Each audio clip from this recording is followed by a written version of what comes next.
भी रिश्तेदार हो, कितने भी गहरा ताल्लुकात वाला हो, वो तुम्हारी तरक्की से खुश नहीं होता। सिर्फ तुम्हारा बाप होता है जो तुम्हें खुद से बड़ा देख करके खुश हुआ करता है। ये सच्चाई सिर्फ बाप के रिश्ते में है, जो तुम्हें बड़ा देख के खुश होता है। जब तुम कामयाबी हासिल करते हो, वो बाप जिसने पूरी जिंदगी अंगूठा छाप करके, सिर्फ अंगूठा लगा करके जिंदगी गुजारी है, जब तेरे हाथ में हाई स्कूल की सनद देखता है, कलेजा चौड़ा हो जाता है।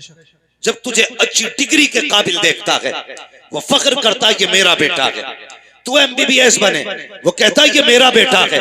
तू हाफिज कुरान बने, वो कहता है ये मेरा बेटा है। तू कारी कुरान बने, वो कहता है ये मेरा बेटा है। यार, जिसे जिंदगी में किसी ने सलाम ना किया, अगर वो तुझे सलाम करते हुए लोगों को देखता है, फख्र से कहता लोगों ये मेरा बेटा है। जिसके लिए दुनिया कभी खड़ी ना हुई, अगर औलाद के लिए उठता देखे, कहता ये मेरा बेटा है। ए बाप, बता तो सही, तुझे क्या मिला? ना तुझे इज्जत मिली, ना तुझे सलाम मिला, ना किसी ने तेरे लिए ताज़ीम के लिए तो जुमले कहे। जो कुछ कहा गया बेटे के लिए कहा गया। बता तू खुश क्यों हुआ? तो बाप कहता है तुम नहीं देखते हो, इसके कद में मेरा कद नजर आता है, इसकी बुलंदी में मेरी बुलंदी नजर आती है। जब दुनिया इसके आगे झुक के सलाम करती है, वो सलाम इसको नहीं इसके बाप को हुआ करता। सुभान अल्लाह, नारे तकबीर, नारे रिसालत, नारे हैदरी, सुभान अल्लाह।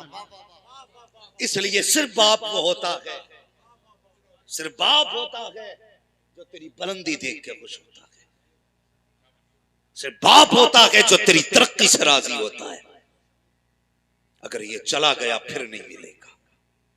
कदर किया करो इन रिश्तों की, ख्याल किया करो। अपने क्या होते कभी सोचा नहीं। हजरत जी गलत नहीं कह रहा, मुझे अनीस भाई ने बताया, बहुत खुशी हुई। कहते हैं आज तक हमारा परिवार अलग नहीं रहता है, वरना 4 पैसे कमाने के बाद बंदा 4 इंच की दीवार खड़ी करके कहता नहीं, दरवाजा इधर मत खोलना, अपना दरवाजा उधर को रखना। ये जिंदगी हमारी हो गई है। सगा सगे की तरक्की देखने तैयार नहीं। अगर दीवार नीची है और पड़ोस में सगे भाई के घर से गोश्त की खुशबू आ जाए, सगा कहता है ये खुशबू आई कैसे? मैं इसे चटनी में बदल दूंगा, मैं इसके घी को पानी में बदल डालूंगा। हम दुनिया की दावत कर देते हैं, लेकिन अपनों की नहीं। सबको खिलाएगा प्रधान, ठेकेदार, जमींदार, जमादार, सारे बैठ के खा गए, नहीं बुलाने जाता किसी अपने को। कहता गया तो मेरा कद छोटा हो जाएगा। तू पता है, तुझे जानता है अपने कौन होते? एक बंदे को कैंसर हो गया, बड़ा अमीर बंदा, और 25-35 साल से अमेरिका के अंदर था, दौलत बहुत कमाई। कैंसर हुआ, डॉक्टरों ने कहा बस तू 1-2 महीने का मेहमान है, नहीं बचेगा, घर चला जा। जिसके पास सारा पैसा था, जो चाहता खरीद लेता। लेकिन जब डॉक्टरों ने कह दिया तो सब कुछ खरीद सकता है, लेकिन सांसें नहीं खरीद सकता, सांसें नहीं खरीद सकता। और यार, इनकी इज्जतें किया करो, इनकी कदर किया करो। जहां डॉक्टरों के नुस्खे फेल हो जाते हैं, वहां से कुरान के नुस्खे शुरू हुआ करते हैं। लेकिन हम इनसे दूर हैं। अब्बा भी कहता मौलवी के धोरे मत जाइए, बड़ा दकियानूस है, पुरानी सोच रखता मौलवी, मौलवियों में मत बैठना, इनकी सोच पुरानी है। कसम खुदा की, जब सारी अकलें फेल होती हैं, तब यही पुरानी अकल काम आया करती है। डॉक्टरों ने कह दिया नहीं बचेगा, 2-3 महीने का मेहमान है, जा मिल ले अपने परिवार से, मौज कर अपने घर जाकर। जिसकी जिंदगी के 2 महीने रह जाएं, उसे पता हो मैं 2 महीने जीऊंगा, कभी मुस्कुरा सकता है? 2 महीने क्या यार, अगर ये बता दिया जाता इसकी जिंदगी 50 साल है, तो बंदा कभी 50 साल मुस्कुराता नहीं। अगर मौत का दिन बता दिया जाता तो कोई दीवार तो क्या, एक ईंट नहीं लगाता, इसलिए कि मौत से डर लगता है। जब उसको डॉक्टर ने कह दिया तू नहीं बचेगा, 2 महीने का मेहमान है, फिर सोचने लगा कहाँ जाऊं, बड़े बड़े डॉक्टर फेल हैं। फिर दिल ने कहा यार चल किसी अल्लाह वाले के पास चलते हैं, सुना है दुआएं बड़ी काम आया करती हैं। एक मजसूब की चौखट पे गया, उससे कहने लगा डॉक्टरों ने लाइलाज कर दिया है, मुझे कैंसर है। कहा 2 महीने का मेहमान हूँ। उसने कहा कहाँ का रहने वाला है? कहा फला मुल्क का रहने वाला हूँ। कहा बता अपने मुल्क कब से नहीं गया है? उसने कहा 35 साल हो गए हैं अपने मुल्क नहीं गया। कहा क्यों नहीं गया? का दौलत की भूख इतनी थी कि मैं अपनों को भूल गया था। अल्लाह अकबर। उसने कहा अगर जिंदगी चाहता है जा अपने वतन वापस चला जा, और जितने दिन जिंदा है उतने दिन जा करके अपने रिश्तेदारों की दावतें कर, उनको दस्तरखान पे बैठा मुस्कुरा के बातें किया कर, अपने खाने में उनका खाने को हिस्सा कर ले। अल्लाह अकबर। पलट करके आया, 1.5 महीने तक सारे रिश्तेदारों को बुला करके दस्तरखान पे खिलाता रखा। पलट के मजसूब की चौखट पे गया, का दर्द अब नहीं होता है, तकलीफ अब नहीं होती है। का 1.5 महीने तक मैंने अपनों को खिलाया है, जो रूठा था मना के खिलाया, जो नहीं आया बुला के खिलाया, जिसने दरवाजे बंद किए दरवाजे खटखटा के बुलाया। का जाप जाके चेकअप करा। जब चेकअप कराया गया तो जिसके डॉक्टरों ने यह ऐलान किया था अब ये 1.5 महीने से ज्यादा नहीं जिएगा, चेकअप के बाद बताया का बता तो सकी वो कौन सा डॉक्टर था जिसने तेरा इलाज कर दिया है, जो कैंसर खत्म न होने वाला था 1.5 महीने में कैसे चला गया? उसने मुस्कुरा के कहा था ये वो डॉक्टर है जो मुर्दा घोषित करते हैं, एक हमारा डॉक्टर है जो मुर्दों को जिंदगी देता है। बरेली से आवाज आती है जिनके तलवों का धोबन है, आबे हयात है वो जाने मसीहा हमारा नाम। सुभान अल्लाह। नारे तकबीर, नारे रिसालत, नारे हैदरी, मसलके आला हजरत फैजाने गौसे आजम। अपनों को वक्त दिया करो, अपने दस्तरखान पे अपनों के हिस्से रखा करो। हाँ आज हम सबको बुला लेंगे, हालात जानते हैं अपनी हालत। देखो गाड़ी उठाएगा, चाबी लगाएगा, किधर जा रहा है? कि मुंह बोली बहन की बेटी का बर्थडे है, पूरा संबल छान मारेगा, गिफ्ट समझ में नहीं आया, मुरादाबाद गया, मुंह बोली बहन की बेटी है। जानवर, तुझे मुंह बोली बहन का रिश्ता तो प्यारा है, सगी बहन का रिश्ता प्यारा नहीं है। हजरत जी सगी बहनें रो रही हैं कि भाई एक दिन बुलाने नहीं आया। भांजी भांजे पूछते मामा है कौन हमारा, और तुझे मुंह बोले रिश्ते इतने प्यारे। कसम खुदा की खा के कहता हूं, मां के बाद अगर कोई मां का प्यार दे सकती है तो वो बहन दे सकती है। मां के बाद अगर कोई मां का प्यार दे सकता है तो बहन, और बहन के बाद कोई मां का प्यार दे सकता है तो बेटी। मेरे हुज़ूर फरमाया करते थे फातिमा उम्मी बादा उम्मी, फातिमा मेरी मां के बाद मेरी मां है। अल्लाह अकबर। हुज़ूर फरमाया करते थे हजरत आमीना के बाद अगर मुझे किसी से सुख मिला है तो मेरी आमीना से मिला, हजरत फातिमा से मिला। मेरी बेटी ने मुझे वो प्यार दिया जो मेरी मां ने प्यार दिया था। आज इन्हीं रिश्तों की कदर नहीं। मैं ज़ैगम भाई, एक तस्वीर मैंने तुर्की की देखी, 6 साल की बहन, 3 साल का भाई, दोनों एक पत्थर के नीचे दबे और 17 घंटे तक बहन ने भाई को सीने से लगा के रखा। वो बहन 6 साल की, उसने 17 घंटे तक भाई को अकेले होने का एहसास नहीं होने दिया, जबकि 6 साल की थी। और जालिमो, वो 6 साल की होकर के भाई को अकेला नहीं छोड़ती, तू 26 साल का होकर के बहन को अकेला क्यों छोड़ दिया? कहां से लाओगे ये प्यार? 17 घंटे के बाद भाई बहन को निकाला गया, कुछ नहीं बचा परिवार में। एक बच्ची को देखा, उसका छोटा भाई तकरीबन 2-3 महीने का होगा या 4 का होगा। हाँ अल्लाह अकबर। वो बहन बहुत ज्यादा होगी तो 3 साल की है, जो उसे हर तरह छुपाना चाहती है। यार उनके लहजे के रिश्ते, हमने कदर खो दी इनकी। खुदा के वास्ते याद रखना, अगर तुम ये सोचते हो खांसाबी काफी है, ठेकेदारी काफी है, जिम्मेदारी काफी है और मौलवियों से सिर्फ ताल्लुकात काफी हैं, गांव के 4-5 मोहल्ले को खिला देना काफी है, अपनों को ठोकर मार देना। खुदा की कसम जब तक अपने राजी नहीं होंगे तब तक मदीने वाले भी राजी नहीं होंगे। ये ख्याल रखना। आज हम बिखरते जा रहे हैं अनीस भाई, बिगड़ते जा रहे हैं। आग लगा दी, पहले प्रधानी ने आग लगाई, विधायकी ने आग लगाई, एमपी के इलेक्शन ने आग लगाई, भाई भाई के खिलाफ खड़ा कर दिया। वोट नाम राय का है, भाई भाई का दुश्मन बनाने का नाम नहीं है। और यार मेरी मर्जी है मैं तुम्हारा इंतखाब करूं, मेरी मर्जी है तुम्हारा इंतखाब करूं। हमने दीवारें खड़ी कर ली। और यार प्रधान हजारों मिलेंगे, सगा भाई नहीं मिलेगा। प्रधान हजारों मिल जाएंगे, बेटा नहीं मिलेगा। प्रधान करोड़ों मिल जाएंगे, सगा नहीं मिलेगा। अपने अपने होते हैं। और मैं अक्सर कहता हूं, चाय पी के भाई कहने वाले 1000 मिलेंगे, नाश्ता करके भाई कहने वाले 1000 मिलेंगे, और तेरा खा के अपना कहने वाले 1000 मिलेंगे। लेकिन तेरे सीने की गोली अपने सीने पे लेने वाला तेरे भाई के सिवा कोई दूसरा नहीं मिल सकता। खो दिया तूने, क्या बात है, किसे खो दिया तूने? हाँ, ख्याल किया करो यार, रिश्तों की कदर किया करो। आज बस्तियां वीरान होती जा रही हैं, कब्रिस्तान आबाद होते जा रहे हैं, कब्रिस्तान आबाद होते जा रहे हैं। पूरी जिंदगी अगर दौलत ना तुम हाथ में लेके घूमते फिरो, मेरे बाप का चेहरा दिखा दो, मेरे भाई का चेहरा दिखा दो, सारी दुनिया लेकर भी कोई तुम्हें तुम्हारा भाई नहीं लौटा सकता, तुम्हारा बाप नहीं लौटा सकता। ये रिश्ते हैं हमारे अपने।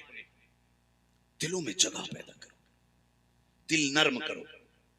नर्म, जब दिल नर्म होते हैं तो फिर रब का करम हुआ करता है, रब का करम होता है। एक बाप की जिंदगी देखो, एक बाप की। मैं आज ही सुबह उड़ीसा में एयरपोर्ट के लिए जा रहा था, मैंने मजदूरों की जो लाइन देखी हजरत, मैं पता नहीं मेरे सामने ही ऐसे मनासिर आते। मैंने माओ को लाइन में खड़े देखा मजदूरों की, जबकि उनकी गोद में बच्चे थे।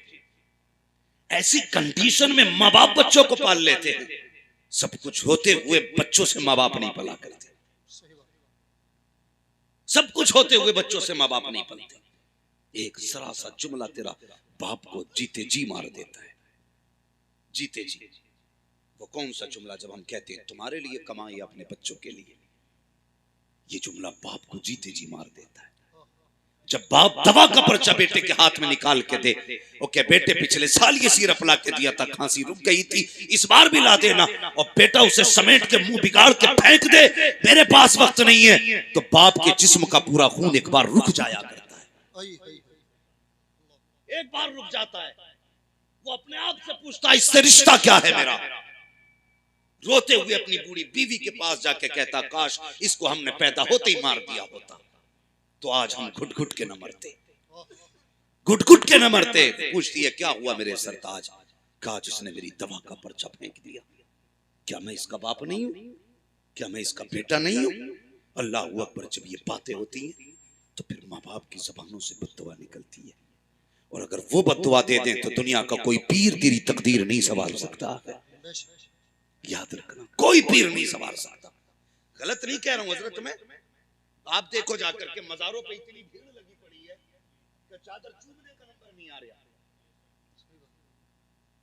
चादर चूमने का नंबर नहीं आ रहा, और मुजाबिरों की मौज आ रही है, गदगद हो रहे हैं। इतना पैसा गोलकों में है कि गिनने वाले नहीं मिल रहे।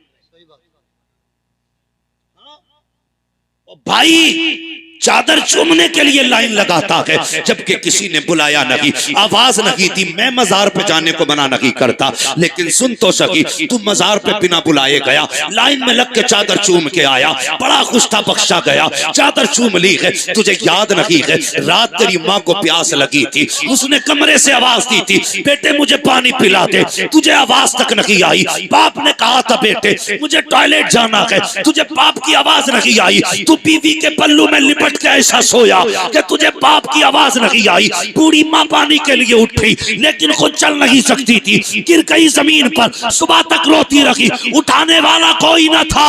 और चादरों को चूमने वालों, मज़ारों पे 6 बार जाने वालों, तुम्हारी मर्जी है जितनी बार जाया करो, लेकिन मेरा कहना है पहले कहने पे माँ की खिदमत में हाजिर हो जाया। सुभान अल्लाह, बेशक। नारे तकबीर, नारे रिसालत, नारे हैदरी, नारे हैदरी, नारे गौसियत। अल्लामा मुफ्ती हम्माद साहिब क़िबला सुभान अल्लाह। आज बाप है तो कदर नहीं है, आज माँ है तो इज्जत नहीं है। हाँ, इज्जत नहीं। मैं तो नहीं बता सकता शुएब भाई के दिल पे इस वक्त क्या गुजरती होगी। बाप के बगैर ये जिंदगी कैसे महसूस करते होंगे, नहीं जानता भाई, मैं नहीं जानता। इसलिए कि बाप का दर्द सिर्फ यतीम जानता है, और ये ऐसा दाग होता है जो जिंदगी में कभी नहीं जाता।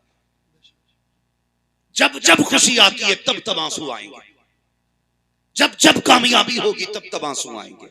क्यों? दिल ये कहेगा काश आज वो होता जिसने मुझे ऐसा बनाया था, मेरी कामयाबी देखता तो कितना खुश होता। ये ख्याल उड़ाता है पूरी जिंदगी। आज वो गए तो खुशियों में शामिल नहीं, आज वो गए तो दस्तरखान पे हाजिर नहीं। बाप इंतकाल कर जाए, सैगम भाई कई लोगों ने कहा यार तू बहुत बड़ा मुकर्रिर है, कहते लोग समझते हैं हालांकि मैं कुछ नहीं हूं, ये सब तुम्हारा कर्म है आका के बाद अब तक बनी हुई है, मैं कुछ नहीं हूं। लोग कहते बड़ा मुकर्रिर है तू, कोई ऐसा वजीफा बता, मेरा जी चाहता मैं अपनी माँ का चेहरा देखूं, मैं अपने बाप को देखूं। जब से गए मैंने आज तक ख्वाब में नहीं देखा, मैं उन्हें देखना चाहता हूं, मैं उनकी कब्र पे जाऊं तो मुझे नजर आ जाए। ये लोग कहते हैं, मैं कहता हूं किसी तावीज की जरूरत नहीं है, किसी वजीफे की जरूरत नहीं है। अगर तुम्हें अपने बाप और माँ को देखना है, सिर्फ इतना कर, एक दिन थोड़ा ज्यादा करके खाना बना, सारी बहनों को दावत दे, सारे भाइयों को दावत दे, एक दस्तरखान पे बैठो और हंस हंस के खाने खाओ, फिर सबके चेहरे देखना, किसी बहन के चेहरे में माँ का चेहरा दिखाई देगा, भाई के चेहरे में बाप का चेहरा दिखाई देगा। और यार अपनों को बैठा करके कभी हंस लिया करो, किसी वजीफे की जरूरत नहीं है, तेरे एक ही दस्तरखान पे माँ का चेहरा भी दिख जाएगा, बाप का चेहरा भी नजर आ जाएगा। क्या बात है बाबा, या रसूल, या वाह वाह वाह वाह।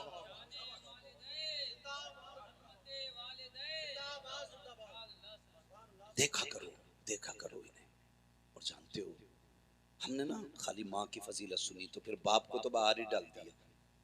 हाँ, गर्मियों में देखना बाप को पंखा तक नसीब नहीं होगा, अम्मा एसी में लेटी होगी, इसलिए कि सिर्फ माँ की फजीलत सुनी हमने। बाप को नहीं जानते? खुद जरा दिल पे हाथ रख के बता, जिसके कदमों के नीचे तेरी जन्नत है, फिर उसकी जन्नत जिसके कदमों के नीचे है, उसकी अपनी शान क्या होगी? खुद सोचा करो इस बारे में, खुद सोचा करो। और बाप क्या होता है? मेरे हुजूर कभी अपने चचा को अपने पीछे नहीं चलने देते थे। हुजूर सैयदुल अंबिया होकर के, हाँ, इतनी पावर वाले कि अगर बैतुल मुकद्दस में आ जाएं सारे नबी खड़े हैं, मुसल्ले पे आने की हिम्मत नहीं किसी की। कौन आएगा मुसल्ले पे? जिब्रील मुसल्ले पे आज वो आएगा जो सबसे ज्यादा शान वाला होगा। कौन आया? फिर मेरे नबी मुसल्ले पे आए, मेरे नबी मुसल्ले पे आए। और इतनी पावर वाला यार, उसके लहजे की धमक कसम से कयामत में देखना। फकत इतना सबब है इनेकाते बज़्म महशर का कि उनकी शान महबूबी दिखाई जाने वाली। उसके लहजे की धमक पुलसिरात पे देखना, मीजान पे देखना, मीजान पे देखना, अमल तुल चुके, फैसला हो चुका, बंदा गुनाहगार है, हुक्म हुआ खचेड़ो जहन्नम की तरफ लेके चलो। बेड़ियां पड़ गई, हथकड़ियां लग गई, फरिश्ते लेके चले। इतने में तेरे मेरे महबूब आएंगे। वो मुड़ के कहेगा या रसूल अल्लाह मेरी मदद फरमाए। हुजूर आके कहेंगे ठहर जाओ, क्या मसला है? फरिश्ते कहेंगे हुजूर अमल भी तोला गया, गुनाह ज्यादा है, नेकियां कम है, फैसला हो चुका, ये जहन्नम जाएगा। जानते हो मेरे हुजूर कहेंगे फरिश्तों छोड़ो इसे। पहली आवाज पे फरिश्ते छोड़ देंगे। फिर आका कहेंगे फिर से अमल तोलो। हिम्मत नहीं है किसी फरिश्ते में, ये धमक है मेरे महबूब के लहजे की। हिम्मत नहीं है कोई ये कह सके तुल गए, कोई ये कह सके नहीं नहीं अब नहीं होना है। अल्लाह की तराजू है, नहीं, महबूब कहेंगे फिर तोलो, फिर अमल तोले जा रहे हैं। अब जब अमल तोले जाएंगे तो अब गुनाह कम हो जाएंगे, नेकियां बढ़ जाएंगी, फरिश्ते कांपने लगेंगे। मालिक तराजू तेरी, फैसला तेरा, इंसाफ तेरा। अभी तोला तक गुनाह ज्यादा थे, अब तोल रहे हैं, अब नेकियां ज्यादा है। रब फरमाएगा फरिश्तों देखते नहीं हो, मीजान पे महबूब आके खड़ा हो गया है। अगर ये खड़े होकर के अमल तुलवाए फिर भी गुनाह ज्यादा हो जाए, ये मेरी रहमत को गवारा नहीं हो सकता। सुभान अल्लाह। नारे तकबीर, नारे रिसालत, नारे हैदरी, अज़मत रसूल पाक मुफ्ती हम्माद साहिब क़िबला। सुभान अल्लाह। ये उनके लहजे की धमक। अल्लाह अकबर। वो पैगंबर, कभी आपने ना अपने चचा को अपने पीछे नहीं चलने दिया, नहीं चलने दिया। क्या फरमाया करते थे? आका फरमाते थे चचा मेरे पीछे ना चला करो। लोग कहते हैं आपकी शक्ल मेरे बाप अब्दुल्ला से मिलती है। जब तुम पीछे चलते हो तो लगता है कि अब्दुल्ला मेरे पीछे है। अल्लाह अकबर। वो खुदा के वास्ते कदर करो बाप की भी, इज्जत करो बाप की भी। ये वो दरख्त है ना जो अपने जीते जी अपने बेटे पे कभी धूप नहीं पड़ने देता, औलाद पे कभी धूप नहीं पड़ने देता। ये वो दरख्त है जो अपनी औलाद पर धूप नहीं पड़ने देता। ये वो दीवार है जो अपने बाप अपनी औलाद तक किसी आंधी के झोंके को नहीं आने देता। बाप अगर घर में बिस्तर पे भी पड़ा है ना तो औलाद के लिए चट्टान होता है, चट्टान होता है औलाद के लिए। इसलिए गुजारिश है, इज्जत किया करो बाप की, कदर किया करो, और इनके सामने कभी ऊंची आवाज में बात ना किया करो, ना किया करो। जब कहते हो ना तुमने हमें दिया ही क्या है, तुमने हमारे लिए किया ही क्या है, ये बड़ा मुश्किल जुमला होता है, बड़ा मुश्किल। मेरे एक मिलने वाले, और मैं नाम नहीं लूंगा, तो वो एक दिन मुझसे कहने लगे मौलाना मैं बच्चों की जमीन के लिए ना, ताकि इनकी जमीन बची रहे, मैंने जेलें काटी है। अपनी औलाद की जमीन बचाने के लिए। लोग, अकेला था मैं बाप का, दुश्मनों ने पूरी ताकत लगाई कि ये मर जाए, इसकी जमीन हम हड़प लें, जेल चला जाए, जमीन बिक जाए। वो कहता है कि मैं औलाद की खातिर जेल काट के आया ताकि इनकी जमीन बच जाए। आज मेरी औलाद जब मुझसे कहती है कि तुमने हमारे लिए क्या किया है, तो कहता है यहां का पसीना तलवे में निकल जाता है, तलवे में निकल जाता। उस बाप के जुमले क्या थे? उसने कहा था मौलाना सच बात ये है, ये मुझसे पूछते मैंने इनके लिए क्या किया है। वो कहता पैदा करने वाले की कसम, जायदाद छोड़ो, दौलत छोड़ो, तालीम दी, बिजनेस दिया, सब छोड़ दो, मैंने जो इनके नाम रखे हैं ये उसकी कीमत नहीं अदा कर होता है। वो कहते हैं जो मैंने इनके नाम रख दिए हैं ये उसकी कीमत नहीं अदा। इसलिए तुमसे गुजारिश है मेरे बच्चों, अल्लाह तुम्हें जवानियां दे और होश में आओ। कभी बाप को तकलीफ न देना, कभी बाप को दुख न देना, वरना अगर ये चला गया हमेशा उस कांधे को तरस जाओगे जिस पे रख के तुम सर रोया करते थे। नहीं मिलेगा कोई तसल्ली देने वाला, वरना दुनिया इतनी अजीब है, लोग रो के सुनते हैं, हंस के उड़ा देते हैं। तुम्हारे दुखों को दुखों की तरह सुनेंगे, फिर मौज करेंगे तुम्हारे हटते ही, हंसी उड़ाएंगे तुम्हारी। सिर्फ एक बाप है जो तेरे आंसू देख के रो देता है। इसलिए मेरी गुजारिश है, इज्जत किया करो बाप की, कदर किया करो माँ की। ये बहुत कीमती रिश्ते, बहुत कीमती रिश्ते। सुना होगा एक दिन हजरत मूसा कलीमुल्लाह ने अर्ज की थी, मेरे मालिक वो बंदा कौन है जो जन्नत में मेरे साथ रहेगा? अल्लाह ने फरमाया महबूब मूसा देखना चाहते हो? कहा जी। कहा फला मकाम पे चले जाओ, उसकी दुकान है। गए, जाके देखा गोश्त काट रहा था, चक्कर में थे कौन सी नेकी इसने की है कि कलीम के साथ जन्नत में रहेगा। आप बैठ गए, बताया नहीं मैं कौन हूं, वो भी नहीं जानता था चेहरे से। बैठे रहे, सुबह से शाम हो गई, गोश्त काट के बेचता रहा। आपने देखा कोई नेकी भी इसने नहीं की। फिर सोचने लगे शायद रात को ये कयाम करता होगा। जब वो दुकान बंद करके चलने लगा ना, तो आप भी पीछे पीछे हो लिए। अब आपका तो वो अपना वतन था नहीं, उसने आपको चलते देखा, चेहरा नबी का चेहरा था, और नबी के चेहरे में वो कशिश होती है जो उसे देखता है देखते ही रह जाता है। देखा, कहने लगा वो हसीन चेहरे वाले कहीं बाहर से आए हो? फरमाया जी परदेसी हूं। अच्छा, वो लोग कितने अच्छे थे? कहा परदेसी हो? कहा हाँ। फिर कहा अगर इजाजत दे तो एक रात तेरे घर गुजारना चाहता हूं। उसने कहा ज़हे नसीब मेहमान मेरे घर आए, ले गया बुला के। आप इस मकसद से गए थे कि देखें कौन सी इबादत करता है। फरमाते मैं देखता रहा, घर में गया, उसने जाके सबसे पहले खाना पकाया, तैयार हो गया खाना, आके कहता है मेहमान माफ करना, अगर तुझे अकेले खाना है तो अभी खा ले, और मेरे साथ खाना है तो इंतजार करना पड़ेगा। तो हज़रत मूसा सोचने लगे कि हो ना हो इसी बीच में कोई नेकी करता है। फरमाते उसने खाना बनाया, तैयार किया खाना, तो उसने फिर उसकी बूढ़ी माँ जो बहुत कमजोर हो चुकी थी, किताबों में यहाँ तक लिखा है कि पुटरिया में टंगी हुई थी, वो पुटरिया उतारी, उतारने के बाद उसे रखा, उसका मुंह धुला, खाना आके रखा, अपने मुंह से चबाता और उसके मुंह में लुकमे देता। अल्लाह के कलीम देख रहे हैं सारा मंजर देख रहे हैं। जब वो खा चुकी, उसने कहा बेटे मैं खा चुकी, अब तू खा ले। उसने कहा, फिर वो औरत ने जब खाने के बाद ना हाथ उठाए, वो कुछ कह रही थी, वो बेटा हंस रहा था। हजरत मूसा कहने लगे क्या कहा तेरी माँ ने? उसने कहा छोड़िए जनाब, ये तो ऐसी बातें करती है। कहा क्या कहा? कहने जब ये दुआ के लिए हाथ उठाती है तो वो मांगती है कि जो समझ में नहीं आता मिल जाएगा। कहा क्या? कहा जब भी हाथ उठाती कहती है अल्लाह मेरा बेटा खिदमत करता है, इसके बदले में बस इतना चाहती हूँ कि जिंदगी में मुझे मूसा का चेहरा दिखा दे और मेरे बेटे को जन्नत में मूसा का साथ अता फरमा दे। वो हंस के कहता देखिए जनाब, ये मेरी माँ ऐसी दुआ करती है, क्या ये हो सकता है? कहां कलीम कहां मैं, और ये मेरी माँ का तो हाल देखो, बेटे से कितना प्यार करती है, जन्नत में कलीम का साथ मांग रही है। इतना सुनना था, अल्लाह के नबी की तबस्सुम आया चेहरे पे, मुस्कुरा के उठे, कहने लगे परेशान क्यों होता है, ले आज तेरे आज रब ने तेरी माँ की दुआ कबूल कर डाली है। कहा कहना क्या चाहते हो? कहा जो तेरे सामने बैठा है ये कोई और नहीं है बल्कि अल्लाह का कलीम मूसा आया है, कह दे इससे तू भी दीदार कर ले, ये भी दीदार कर ले, और रह गई जन्नत में जाने की बात, तो रब ने बता दिया है जन्नत में मेरे साथ कोई और नहीं रखेगा बल्कि तू ही रहे। अल्लाह अकबर। ये माँ होती है, ये माँ होती है जो गैर मुमकिन को मुमकिन बना देती है। हाँ, गैर मुमकिन को मुमकिन बना देती है।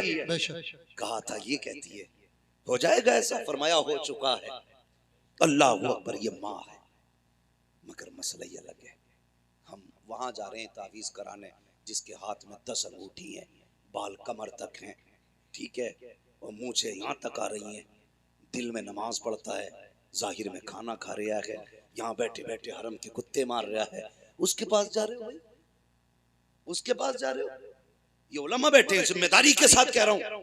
एक तरफ अगर 70 वली बैठ जाएं और तेरे हक में बद्दुआ करें, दूसरी तरफ तनहा तेरी माँ जिसके नाखून में गोबर, हाथ में मिट्टी लगी हो, कपड़े भी कई जगह से फटे हों, बुढ़ापे की झुर्रियां माथे पे हों, कोई शबाब कोई जाहिर खूबसूरती का ना हो, कोई सफाई सुथराई भी ना हो, फरमाया गया 70 वली बैठ के तेरे हक में बद्दुआ करें। एक माँ बैठ के तेरे हक में दुआ करने लग जाए, अल्लाह 70 वलियों की टाल देता है, एक माँ की नहीं टाला करता। ये माँ होती है, इसलिए कदर किया करो माँ की, इज्जत किया करो माँ की, अल्लाह से दुआओं में मांगा करो, अल्लाह में माँ बाप का फरमाबरदार बना, वरना आप कलम वाले हो, कोट वाले हो, जायदाद वाले हो, कुछ भी हो, माँ बाप के नहीं हो तो कुछ भी नहीं, कुछ भी नहीं। आज जेब पे कलम लग जाए ना, जेब पे जरा सा कलम लग जाए तो फिर उसकी सारी पावर अब्बा को ही दिखा रहे हैं, अब्बा को दिखा रहे। अगर बाप ने कह दिया लल्ला इधर को हटिए, ये लल्ला इधर को हटिए, कह रहा दिखते नहीं हो, ड्रेस गंदी कर दी। और बेगैरत जिसके हाथों पे मिट्टी बता रहा है ना, तो अगर इसने अपने गंदे कपड़े पहन के मजदूरी ना की होती ना, आज तेरे बदन पे साफ कपड़े नहीं होते। हाँ, तेरे बदन पे साफ कपड़े नहीं होते। आज जिससे कह रहा है ना तुमने कपड़ों का ख्याल नहीं किया, अगर इसने अपने कपड़ों का ख्याल किया होता तो शायद कोई तुझे पहचानने वाला भी नहीं होता। हाँ, कभी ख्याल आया करे ना, वो क्या मेरे सामने, वो क्या मेरे सामने। मैं एक बात और कह के जाना चाहता हूँ, खुदा के वास्ते जिस तरह बाप की इज्जत करते हो ना, बाप के बाद बड़े भाई की भी उतनी इज्जत किया करो, उतनी इज्जत किया करो बड़े भाई की। इसलिए जैगम भाई बाप के बाद भाइयों को बड़ा भाई बाप बन के पाला करता है, बाप बन के पाला करता है। कई भाइयों को मैं ऐसों को जानता हूं, ये आंखों देखी बात है, कोई किताबी नहीं है जो हवाले मांगो मुझसे। आंखों देखी बात है कि भाइयों ने मजदूरी करके छोटों को पढ़ाया। आज जब वो सर्विस पे लगे, वो कल भी मजदूरी कर रहा था, आज भी कर रहा है। न कल उसके बच्चों का ठिकाना था, न आज उसके बच्चों का ठिकाना है। और सारी चमक उसी गरीब को दिखाई जाती है। डर अल्लाह से, डर अल्लाह से। उसके हाथ में ठेला है, उसका कोई कसूर नहीं है। तेरे हाथ में कलम है, तेरा कोई कमाल नहीं है। ये सारे फैसले कुदरत के हैं। वो जिसे चाहता है फर्श पे डाल देता है, जिसे चाहता है अर्शों पे उठा देता है। इसलिए कदर किया करो रिश्तों की, खास करके उनके तो ज्यादा कदर करना जिन्होंने जिंदगी तुम्हारे लिए लौटा दी, जो जिंदगी तुम्हारे नाम कर देते। एक जमीन के इतने से टुकड़े की खातिर किसी पे हाथ ना उठाना, मैंड की खातिर, कमरे की खातिर, बिस्तर की खातिर कभी ना लड़ना। सब्र का रह जाएगा, सब्र का रह जाएगा। ये रिवायत हजरत अली की तरफ भी मंसूब है और हजरत मूसा कलीमुल्लाह की तरफ भी मंसूब है कि दो लोग आपस में जमीन के लिए लड़ रहे थे। एक कहता था मेरी है, दूसरा कहता था मेरी है। तो हजरत मूसा कलीमुल्लाह आगे, वो कहने लगा कि आप फैसला कर दें जमीन किसकी है। आपने फरमाया जमीन तू ही बता किसकी है। जमीन ने सबक सिखाने के लिए जवाब दिया था। उसने कहा इन दोनों से कह दो, ना मैं इसकी हूं ना मैं इसकी हूं, इन्हें बता दो ये दोनों ही मेरे हैं। जमीन किसी की नहीं हुई है, सब जमीन के होने हैं, सब जमीन के होने हैं। इसके लिए ना लड़ा करो। ये तो आई गई, तुमसे पहले नवाबों के पास तो इतनी थी कि वो चल नहीं पाते थे अपनी जमीनों में, घूम नहीं पाते थे अपनी जमीनों में। 600 नौकर रहते थे उनके दरबारों में, खाली जमीन देखने के लिए। हैं? आज 4 बिगल्ली है, फट गया, रोड पे आ गई तो मर गया। फिर कद नीचे थोड़ी आ रहे हैं, अगर हाईवे पे आ गई है तो। सही है बात। 4 बिगल्ली हाईवे पे आई है, मर गया, 3 करोड़ का रेट मिल गया। तू 3 का ना 30 करोड़ का बेच ले, और कफन में जब लिपट के जाए हम तेरे हाथ देखने आएंगे, कितने लेके जा रहा है, कितने छोड़ के जा रहा है। कुछ नहीं लेके जाओगे, सिर्फ अमल लेके जाओगे, दुआएं लेके जाओगे अपनों की। किसी का दिल रखा है तो वो खुशियां आप लेके जाओगे, किसी को दुख से निकाला है तो वो मुबारकबादियां आप लेके जाओगे। वरना मैं ऐसे जनाजे भी मैंने देखे। एक साहब का जनाजा जा रहा था तो एक गैर मुस्लिम आया, बोले जरा रोको रोको, इनका जनाजा नीचे रखो, मुझे मुंह देखना है। लोगों ने रख दिया, यार करीबी है, पड़ोसी है, देखना चाह रहा, दिखा दो। जानते हो उसने कफन हटवा के क्या कहा था? उसने कहा था प्रधान वो जमीन के कागज किधर हैं जो तुमने मेरी जमीन पे कब्जा किया था। बेटों की शर्म से नजरें झुक गई थी। ये आंखों देखी वाली बात कर रहा हूं। वो कह रहा था वो जमीन किधर है जो तुमने मुझसे जबरदस्ती ली है, लेके जा रहे हो या छोड़ के जा रहे हो?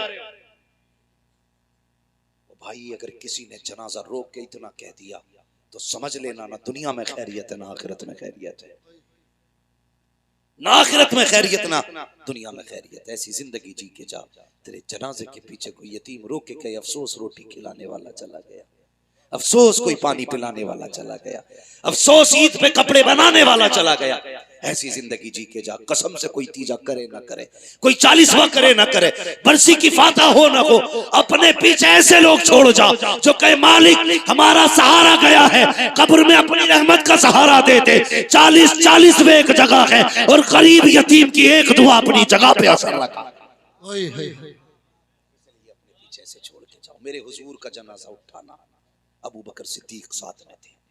गौर से सुनना, अबू बकर सिद्दीक साथ में थे। घर में से चीख के रोने की आवाज आई। फरमाने लगे कौन रोया?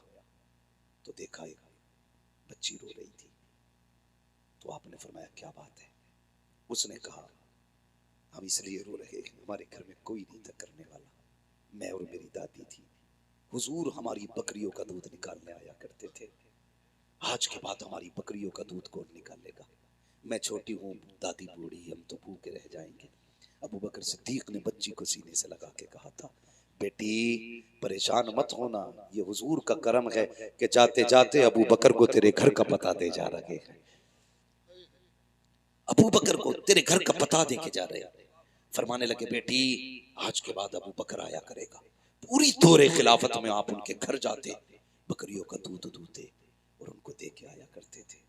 यार कम से कम ऐसी जिंदगी गुजार के जाओ, ऐसी जिंदगी गुजार के जाओ। हम तो अगर यतीमों पे हाथ भी रखते ना तो कैमरा पहले लगाते, फोटो पहले लेते थी। मैंने यतीम के सर पे हाथ रखा, मैंने गरीब को सीने से लगाया। ये क्या मसला है? पढ़ो ना आप तारीख। मदीने शरीफ में ना एक ऐसी बूढ़ी भी थी जिसका कोई नहीं था। जब काम तकसीम हुए ना, हजरत उमर फारूक आज़म और सहाबा कैसे लोग थे, कैसे लोग थे, नेकियां ढूंढा करते थे। कहीं काम मिल जाए ऐसा जिससे नेकी में, भाई इसे सही कर लो यार, कहीं काम मिल जाए ऐसा जिससे नेकी। पता चला एक बूढ़ी है जिसका कोई नहीं।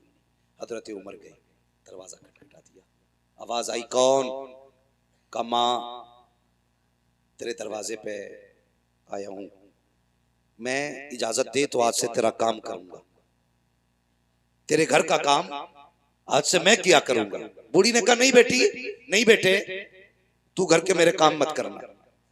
आपने जिद की सिर्फ इसलिए ताकि नेकी मिल जाए किसी की मदद की। तो बूढ़ी कहने लगी तू है कौन? अम्मा मुझे उमर कहते हैं, मुझे उमर कहते हैं, माँ इजाजत दे तेरे घर के काम करूं। तो माँ कहने लगी बेटे कोई है जो आता है मेरे घर का काम करके चला जाता है? हजरत उमर कहते हैं क्या नाम है उसका? तो बूढ़ी कहने लगी नाम तो उसने आज तक नहीं बताया, आज तक उसने नाम नहीं बताया, आज तक नाम नहीं बताया उसने। अच्छा फिक्र हुई कि चलो आता कब है? का रात को आता है या किसी भी वक्त आता है, काम कर जाता है। हजरत उमर कहने लगे देखूंगा कौन है वो। खड़े हो गए, आधी रात गुजरी ना, देखा कोई नंगे पैर दबे पैरों से आ रहा था, चेहरे पे कंबल पड़ा है। और जैसी दरवाजे पे आया हजरत उमर ने चुपके से आके कंधे पे हाथ रखा, आने वाले जरा नाम तो बता तू है कौन? अल्लाह अकबर, इतना सुना है। आने वाले ने जैसी कंबल चेहरे से हटाया, हजरत उमर फारूक आजम की चीख निकल गई। क्या देखते हैं वो छुप के आने वाला नबी का अबू बकर सिद्दीक है, वक्त का अमीरुल मोमिनीन है, अपने वक्त का खलीफा है। हैरत में है, कहते हैं अमीरुल मोमिनीन बता तो सही रात में क्यों आते हो? यार ताकि नेकी किसी पे खुल ना जाए इसलिए सन्नाटे में आता हूँ। कहा ये तो बताइए चप्पल जूता क्यों नहीं पहना? कहा इसलिए नहीं पहनता हूँ कहीं मेरी आहट से किसी की आंख ना खुल जाए, अगर आंख खुल गई तो बात पता चल जाएगी, अगर ये नेकी का पता चल गया तो हो सकता है कयामत में खुदा मुंह पे मार दे। और यार अबू बकर हो करके अगर नंगे पैर जा करके चुप करके नेकी करता है तो बता तुझे किसने हक दे दिया है कैमरे के आगे किसी गरीब की गरीबी का मजाक उड़ाया? क्या बात है, नेकी किया करो, किसी की गुर्बत का तमाशा न बनाया, मत बनाया करो तमाशा, किसी को जलील न किया करो। भाई नेकी ऐसे करनी है कि किसी को पता न चले, किसी को पता न चले, यतीम का घर भी चल जाए उसकी इज्जत भी रह जाए। हाँ, हजरत आयशा सिद्दीक़ा रज़ियल्लाहु ताला अन्हा ने एक मर्तबा अपने भांजे को ना कुछ अनाज दिया, फरमाने लगी जाओ हमारी पड़ोस में फलां शख्स है बड़ा गरीब है, उसके यहाँ देख के आ जाओ। जाने लगे ना तो उम्मुल मोमिनीन ने बड़ी बात कही थी, फरमाने लगी जा तो रहा है बेटे लेकर के, पहली बात तो उसके हाथ में मत देना, दूसरी बात नाम मत बताना, हाँ नाम मत बताना। अल्लाह अकबर। वो गए, दिया यानी रखा, वापस आ गए, कहने लगे खाला ये बात समझ में नहीं आई, आपने नाम बताने से मना क्यों किया? फरमाने लगी इसलिए मना किया मैंने, अगर तुम उसे मेरा नाम बता देते कि फलां ने भेजा है तो जब भी कभी हमारी गली से गुजरता उसको शर्म आती कि इनका मुझ पे एहसान है। कहने लगे वो शर्मिंदा हो जाता और कहती आयशा नहीं चाहती मेरी वजह से हुजूर का कोई उम्मती शर्मिंदा हो। अच्छा ये बात समझ में आ गई, फिर हाथ में देने से मना क्यों किया? देखो यार इसे नेकी कहती, हाथ में देने से मना क्यों किया? फरमाने लगी इसलिए कि हमेशा लेने वाला हाथ नीचे रहता है, देने वाला हाथ ऊपर रहता है। आयशा ये भी नहीं चाहती मेरी वजह से किसी का हाथ नीचे रह जाए, मेरी वजह से किसी का हाथ नीचे रहे। इसे कहते हैं नेकी का शौक, इसे कहते हैं नेकियां। ये भी कोई मसला है यार? कि हम दिखा के कहते मैंने फला यतीम को कपड़े बनाए भाई, नहीं भाई इस बार मैंने यार इतने लोगों को फला को बनवाए, उस पर कुछ नहीं था, वो आया मेरे पास जूता टूटा था, मैंने कहा चल ले ले यार। ये नेकी है कोई? नहीं है नेकी, इसे नेकी नहीं कहते, इसे जलील करना कहते हैं। सामने वाले को जलील करना कहते हैं, किसी को जलील ना करो। गरीब भी अपनी इज्जत रखता, अमीर भी अपनी इज्जत रखता है। सबको इज्जत दिया करो, अल्लाह आपको इज्जत अता फरमाएगा, अल्लाह आपको इज्जत अता फरमाएगा। मैं बस बात खत्म करने लगा। फरमाएगा ए ईमान वालों, अपने आप को और अपने घर वालों को जहन्नम की आग से बचाओ, अपने घर वालों को जहन्नम की आग से बचाओ। तो कोशिश क्यों नहीं करते जहन्नम की आग से बचाने की? क्यों नहीं करते? आज जैगम भाई सब कहते हैं यार 20% है, कुछ भी ना होगा, 20% है, क्या कर लोगे? तुम नहीं जानते। जब तुम्हें ये एहसास हो कि कम लोग कुछ नहीं कर पाते, तो इस्लाम कहता है कि जंगे बद्र देख लिया करो, और जब तुम्हें अपनी कसरत पे घमंड हो तो जंगे हुनैन देख लिया करो। बिल्कुल बिल्कुल, ये इस्लाम की तारीख है। तुम कभी भी कसरत से कामयाब नहीं हुए, खुदा की रहमत से कामयाब हुए, खुदा की रहमत से कामयाब हुए। तुम कभी भी कम होने की वजह से जलील नहीं हुए, हमेशा अपने घमंड की वजह से तुम शर्मिंदा हुए। जब जब तुमने ये सोचा हम बहुत हैं, हम यूं हैं, हम ये हैं, तभी तुम्हें जलील होना है। ये याद रखना, जलील होना है। वो किसी ने कहा था मिटा दे अपनी हस्ती को अगर कुछ मर्तबा चाहे, कि दाना खाक में मिलकर गुले गुलजार होता है। एक बात याद आ रही है, बता दूं, जरूरत इस वक्त की ये नहीं है कि हमारी तादाद बढ़ जाए, जरूरत इस वक्त की है कि हम सब के सब इकट्ठे हो के हुजूर की चौखट पे आ जाए। इस वक्त ये जरूरत है, हुजूर की चौखट पे आ जाए। चर्बी चढ़ गई है लोगों की। हर जमात, शिया अपनी जमात बढ़ाने पे लगे, राफजी अपनी जमात बढ़ाने पे लगे, खारजी अपनी जमात बढ़ाने पे लगे, वहाबी अपनी बढ़ाने पे लगे हैं, सब अपनी अपनी बढ़ाने पे लगे। हम हैं कि अपनी काटने पे लगे, हम अपनी जमात को काटने पे लगे, हम घटाने पे लगे। निकालो इसको, ये मौलवी ठीक नहीं, ये पैसे लेता है, ये हंसाता है, ये बातें करता है। अपना काम करना। खुदा तू नहीं है, खुदा वो है जिसने पैदा किया है।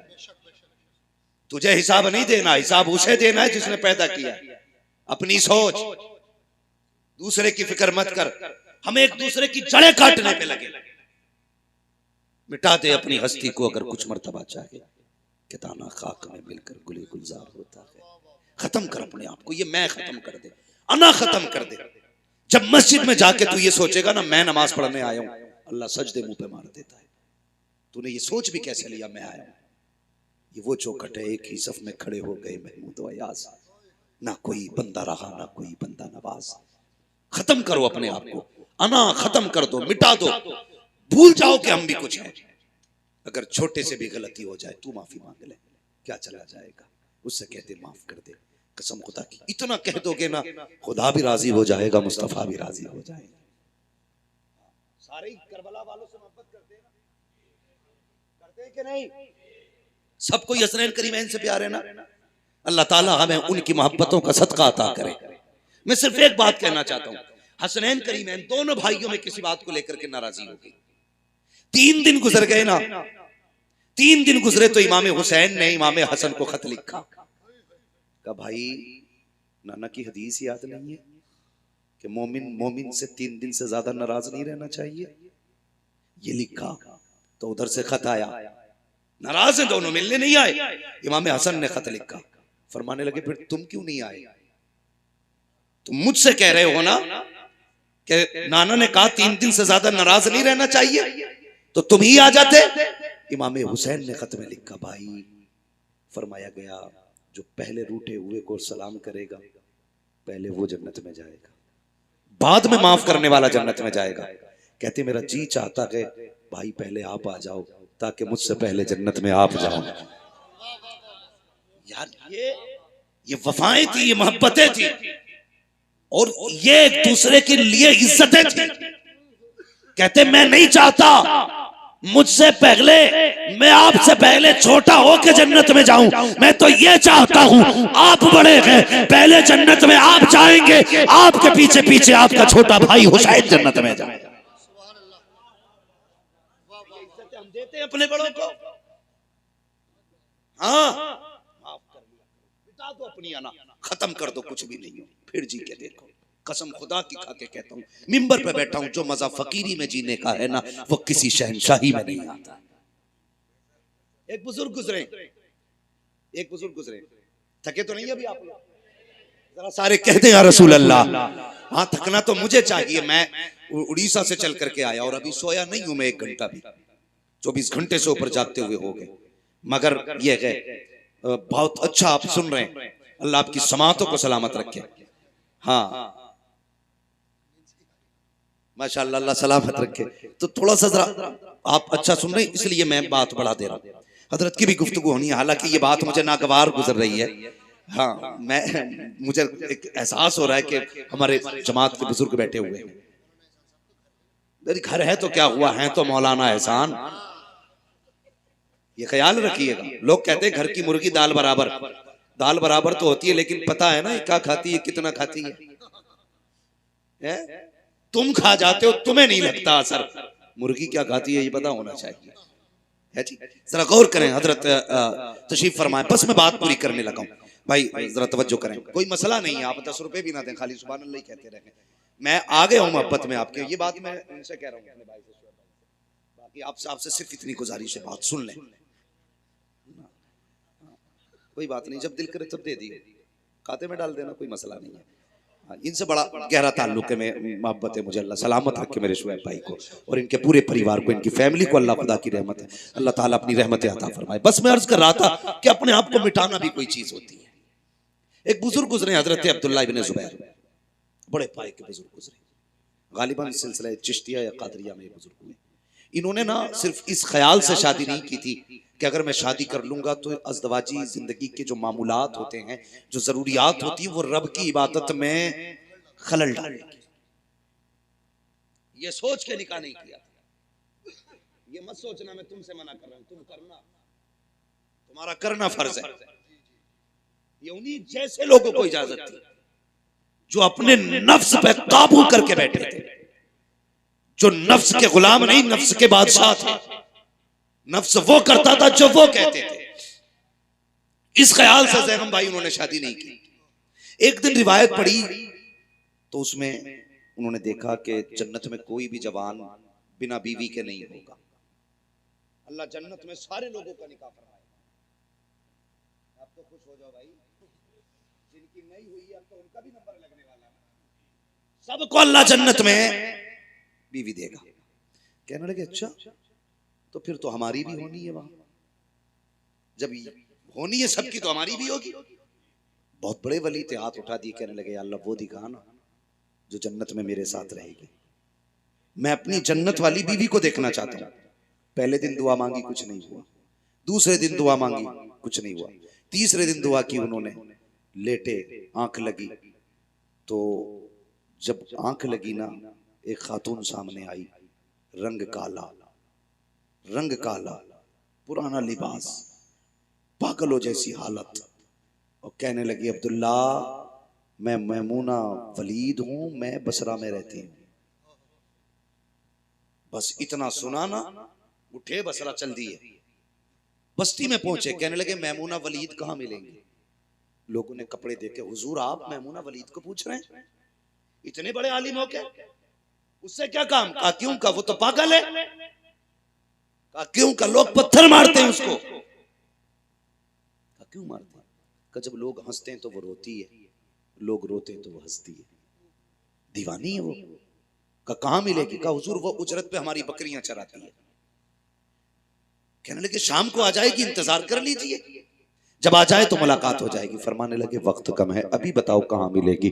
कहा इस तरफ चले जाइए। जब आप चले ना उस जंगल में, खुद फरमाते हैं जब मैं चला ना तो मैं जहाँ कदम रखता था वही सांप, कीड़े, भयानक जानवर नजर आ रहे थे। कहते मैं हैरत में था, मैमूना कैसी औरत है, ऐसे जहरीले जंगल में रहा करती है जहाँ कदम कदम पे सांप रहते हैं, कदम कदम पे जानवर रहते हैं। कहते मैं हैरत से बचा बचा के मैं आगे बढ़ा, क्या देखता हूँ कि जो मैमूना वलीद की बकरियां हैं वो चल रही हैं और मैमूना वलीद मुसल्ले पे खड़े होके जंगल में रब की इबादत कर रही है। मैं गैरत में था, मैं सोचने लगा इसकी बकरियों को कुछ होता नहीं है, कहीं जाती नहीं है। का जब बकरियों की तरफ देखा, देखता रह गया। क्या देखता हूँ, अगर कोई बकरी रेवड़ से अलग होती है तो शेर जाता है, कान पकड़ता है, लाकर रेवड़ में खड़ा कर देता है कि मैमूना नमाज में है, बकरियों की रखवाली शेर कर रखे हैं। अल्लाह अकबर। कहते मैं तो शेरों को देखता रहा, बकरियों को देखता रहा। कब मैमूना ने सलाम फेर दिया, मुझे पता ना चला। मैमूना कहती है अब्दुल्ला, मिलने का वादा तो जन्नत में था, तू यहीं चल के आ गया है। हैरत में थे, कहने लगे मैमूना मुलाकात भी पहली है, बात भी पहली है, कभी तूने नहीं देखा, कभी मैंने नहीं देखा, नाम किसने बता दिया? तो मैमूना कहती है अब्दुल्ला, जिसने तुझको मेरा नाम बता दिया है उसी ने मुझको तेरा नाम भी बता दिया। सुभान अल्लाह, सुभान अल्लाह, वाह वाह वाह वाह। अब अगली बात सुने जो मैं कहने लगा, अगली बात बहुत गौर से सुने। आप फरमाने लगे मैमूना ये तो ठीक है, चल अल्लाह ने बता दिया, लेकिन एक बात बता, ये तेरी बकरियों से शेरों ने दोस्ती कब से कर ली? तू नमाज पढ़ती रहती है, तेरी बकरियां शेर चराते, ये इनमें शेर बकरियों में दोस्ती कब से हो गई? मुस्कुरा के कहने लगी अब्दुल्ला, जब से मैंने अल्लाह से दोस्ती कर ली है, शेरों ने मेरी बकरियों से दोस्ती कर ली है। शेरों ने मेरी बकरियों से दोस्ती कर ली है। बस ये कहना चाहता था मैं, हाँ, कि अपने आप को खत्म कर दो, कुछ मत समझो, कुछ नहीं है, सब कुछ अल्लाह है, सब कुछ उसी की कुदरत में है। वो जितनी सांसें देगा इतने जिएंगे, वो जिस दिन छीन ले लेगा उस दिन कोई सांस देने नहीं आएगा। किसी पैसे, किसी दौलत, किसी शोहरत, किसी पावर के जरिए आप सांसें वापस नहीं ला सकते, नहीं ला सकते। मैंने ये बात बताई थी, वो सिकंदर जो बादशाह गुजरा है, 22-23 साल की उम्र में आधी दुनिया फतह कर ली उसने, पूरी दुनिया फतह करने का ख्वाब रखता था वो। अपने मुल्क से बाहर गया, किसी सांप ने काट लिया, जहर फैलने लगा उसका। डॉक्टरों ने, तबीबों ने बहुत इलाज किया, ठीक नहीं हुआ। कह दिया अब बचने के चांसेस कम है। जानते हो उसने क्या कहा था? उसने कहा था कोई मेरी सारी मिल्कियत ले ले, सारी दौलत ले ले, सिर्फ इतनी सांसें उधार दे दे कि अपने वतन में जाके मर सकूं, अपने वतन में जाके मर सकूं। कोई इतनी सांसें वापस कर दे मुझे कि मैं अपने वतन में मरना चाहता हूं। वजीर खड़ा हो गया, कहने लगा कोई भी सारी कायनात लेके सांसें नहीं दे सकता। तो उसने कहा अच्छा, का फिर एक बात मेरी सुन लो, अगर मैं मर जाऊं तो कफन से मेरे दोनों हाथ निकालना, ताकि दुनिया को ये पता चल जाए कि सिकंदर दुनिया में आया था तब भी खाली हाथ था, गया था तब भी खाली हाथ था। दौलत किसी की नहीं है, इसके लिए अपनों को मत छोड़ो, इसके लिए परिवार मत तोड़ो, इसके लिए अपनों के दिल मत तोड़ो। क्या चीज है यार, 100-200 रुपए, 1000, 10,000, 1 लाख की भी औकात क्या है? एक फोड़ा कमर में निकल आए 10 लाख लग जाते हैं 2 दिन के अंदर। यार वो 10 लाख बजाय डॉक्टर को देने के अपनों पे लगा दिया करो, अपने दस्तरखान पे बैठा के अपनों को खिला लिया करो। जब तेरे अपने खुश होके तेरे लिए दुआ करेंगे, खुदा की कसम, ना तेरा पैसा वकीलों पे जाएगा, ना डॉक्टरों पे जाएगा, तो दुनिया में भी इज्जत से रहेगा, आखिरत में भी इज्जत से रहेगा। इसलिए मेरी गुजारिश है, मुत्तहिद रहे, मोहब्बत से रहे, परिवार को समेट के रहे, एक दूसरे का बाजू बन के रहे। खत्म कर दो इंच बीघे भर की जमीनों की लड़ाइयां। यार कोई भी जमीन जान से ज्यादा नहीं हो सकती, खून से ज्यादा नहीं हो सकती है, कोई भी दौलत अपनों से ज्यादा नहीं हो सकती है। अगर बिछड़ने के दर्द का एहसास ना हो तो उनसे पूछो जिन्होंने अपनों के जनाजे उठाए हैं, उठाने के बाद कभी सीधे नहीं हो पाए, कभी सीधे नहीं हो पाए। ये वो हैं जो किसी बाजार में नहीं मिलेंगे, किसी मेले में नहीं मिलेंगे, किसी कारखाने में नहीं मिलेंगे। ये सिर्फ वो प्रोडक्ट था जो कारखाने कुदरत से बना, एक बार मिला तुझे दोबारा नहीं मिलेगा, दोबारा नहीं मिलेगा। कदर करें, इनकी इज्जत करें। और सबसे ज्यादा इज्जत का हकदार बाप होता है, माँ होती है, अपना परिवार होता है। लोग कहते हैं मैं फलां की जगह गया था, शादी में 10,000 दे के आया, और ये देखता नहीं तेरी फूफी की बेटियां जहेज की वजह से घर पे बैठी है, तू उन्हें जहेज नहीं दे पाया। तेरी खाला की बेटियां जहेज की वजह से बैठी हैं, तू जाके संभल के चौराहे पे इसलिए जहेज रखवा के आया ताकि कल अखबार में आ जाए। सगी फूफी, खलेरी बहनों, मुमेरी बहनों को इसलिए नहीं दिया कि किसी को पता नहीं चलेगा। यार देना ही वही होता है जो किसी को पता ना चले। अपनों को लेके चले, मिला के चले, खर्च करो इन पे, अल्लाह तुम्हारे दस्तरखान पे इनके हिस्से का भी रिस्क अता करेगा, इनके हिस्से का भी रिस्क अता करेगा। तवज्जो है ना सारे लोग? फरमाया गया ईमान वालों अपने आप को और अपने घर वालों को जहन्नम की आग से बचाओ, संभालो खुद को, परिवार को संभालो, मोहब्बतें बांटो, प्यार बांटो, और बस इतना कहो कि जब भी वक्त मिले हुजूर पे दुरूद पढ़ लिया करो। ये वजीफा आम करो, हुजूर पे दुरूद पढ़ने का वजीफा। इंशाअल्लाह कभी फिर गुफ्तगू होगी तो इस मौजू पे भी बात की जाएगी। बस जो हुए गलत उनको माफ़ फरमाए रब्बे कायनात। जिंदगी ने दिया साथ, फिर होगी मुलाकात, चमन रहा फूल खिलेंगे, जिंदगी रही फिर मिलेंगे, मुसाफिर हैं हम भी, मुसाफिर हो तुम भी, किसी मोड़ पर फिर मुलाकात होगी। फ़कीरान आए सदा कर चले, सदा खुश रहो ये दुआ कर चले। सारे लोग कलमा शरीफ पढ़ लीजिए, ला इलाहा इल्लल्लाह।